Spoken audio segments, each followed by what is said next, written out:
Let's see how to automatically add percentage sign in Excel sheet.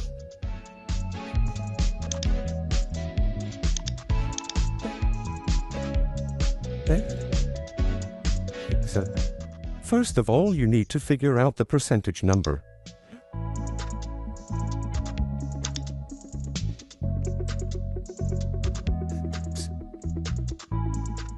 Now press Enter from the keyboard.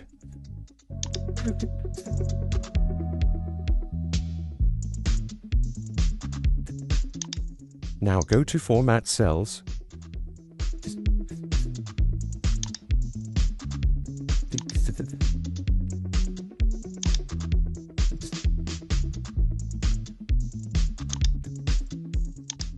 Now enter the backslash.